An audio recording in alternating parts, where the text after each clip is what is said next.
Daquela, cando dabas ao bacalao, traballábase na cubierta, un era meser de madeira, un se sacaban a cabeza con un cuchilo grande, despois outro abría o bacalao, e despois había outro señor ao lado que lle sacaba a espiña, que quer decir que era o abridor, neste caso, na cubierta mismo, porque non era baixo cubierta, e enche un golpe de marcha, che levaba o bacalao, ramullazos, en fin, levabache todo.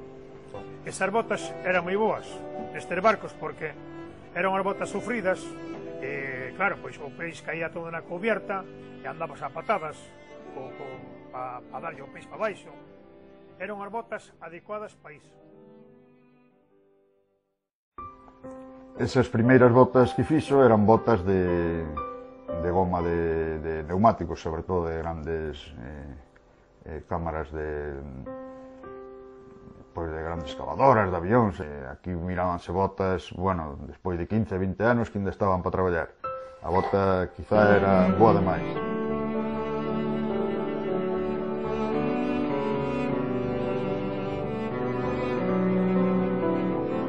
Nosotros teníamos un negocio de alimentación y vendíamos de todo. Igual vendíamos la ropa de aguas, precisamente la hacía un tío mío, colchonetas, también vendíamos las colchonetas, todo lo que le hacía falta al marinero se lo vendíamos nosotros, incluso las botas de bueo. Aquí prácticamente o que máis se vendía con moita diferencia era a bota de caña alta, porque, como xa falamos, que era unha bota pensada pois para pescas de altura, tanto en mares de gran sol como de terra nova, en sitios fríos sobre todo.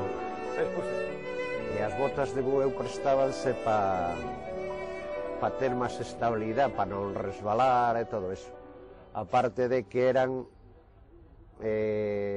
moi boas cando había temperaturas extremas de 20 ou 30 grados bajo cero en caladeros de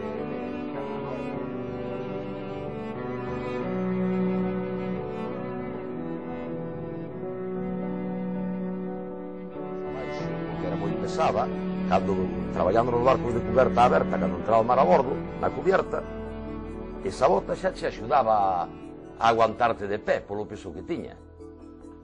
Hubo una época que se mandaron mucho a pasajes, donde también era muy apreciado porque había muchísimos marineros gallegos, muchísimos. De los años 60 empezó a multiplicarse la flota, a haber más barcos. Viendo más barcos, vendías más botas y vendías más artículos de alimentación. Eu acordome que era un mundo, aquilo era un mundo. Vigo non dormía, Coruña non dormía. A cantidad de movimento que había de pesca de congelado, pesca de fresco, mariñeiros daqui para lá, pensións, de todo. Era un movimento tremendo de capital, de diñeiro que se movía. E así foi como se estuvo uns anos pois moi bons, cando a pesca estaba en pleno apogeo e se podía pescar prácticamente en todos os mares.